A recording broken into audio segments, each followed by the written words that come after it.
আশা করি সকলে ভালো আছেন। আজকের ভিডিওতে অনেক মজা হতে যাচ্ছে, কারণ আমি আজকের ভিডিওতে একটি নতুন কংক্রিটের মিশ্রণ তৈরি করব।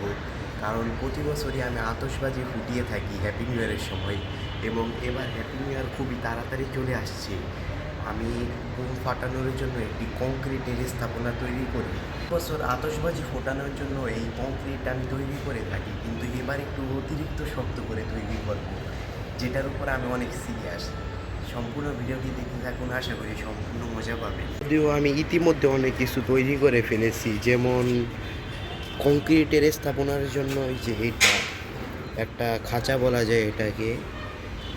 এটার ভিতরে আমি এই যে এই প্লাস্টিকের, যেহেতু লোহা আছে তবে কম, লোহা দিতে গেলে আগের বারে দিয়েছিলাম খুব কষ্ট ঝামেলা, তো এই কারণে এবার এই প্লাস্টিকের খাঁচা দিব।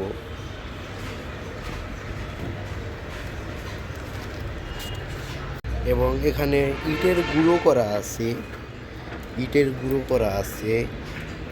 আগের বারে ইটের গুঁড়ো দেইনি, সে কারণে হয়তো বা একটু নর্মাল হয়ে। আগের বার আমি আমার কংক্রিটে কোনো পাথর দেইনি, সে কারণে হয়তো বা একটু নর্মাল হয়েছে। কিন্তু এইবার এই যে এটা দিব, এইটা টুকরো করে পাথরের বদলে দিব। এবং এই জায়গায় তো ইট আছেই,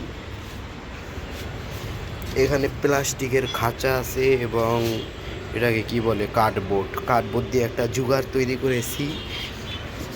এই জুগারের ভিতরে প্রথমে সিমেন্ট দিব এই মিশ্রণ দিয়ে, তারপর এই প্লাস্টিক দিব, তারপর উপরে আবার আমি এটাকে কি বলে বালু এবং সিমেন্ট দিয়ে দিব। আশা করি এবার হ্যাপি নিউ ইয়ারে অনেক মজা হবে।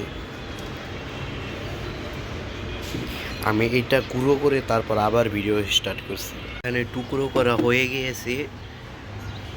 এখন এই যে এটা দিয়ে টুকরো করেছি, এটা ধুয়ে আনবো, এখন পরিষ্কার করব পানি দিয়ে। তারপর দেখি এটা কি পাথরের বদলে ব্যবহার করা যায় কি যায় না, দেখে আসি।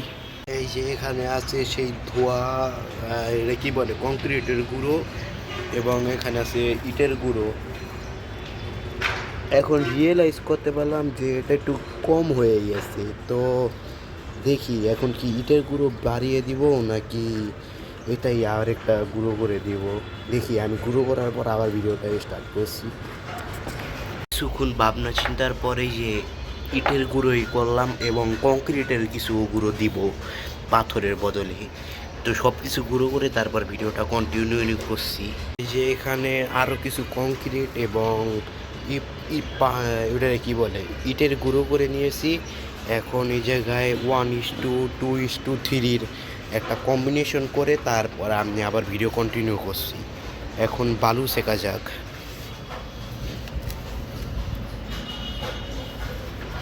বালু পরিষ্কার করতে হবে, বালুর ভিতরে অনেক ময়লা থাকে। বালু পরিষ্কার না করলেও চলে, তবে পরিষ্কার করলে মানে আরও কংক্রিট মজবুত হয়।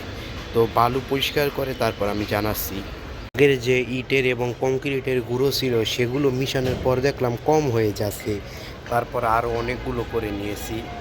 এবার দেখি হয়ে যাবে। আমি সব কিছু করে তারপর আপনাদের ডাকতেছি। একটা জিনিস মিশ্রণ তৈরি করার সময় রিয়েলাইজ করলাম যে আমি যে ইট ভিজিয়ে রাখছিলাম সেই ইট নিজের সাথে বালু একসাথে করে নিচ্ছি, সেই জন্য সিমেন্ট এই বালুর সাথে লাগতে পারতেছে না। এখন দেখি কি করা যাক। আমার কংক্রিটে পানি দিয়ে ফেলেছি, এখন এই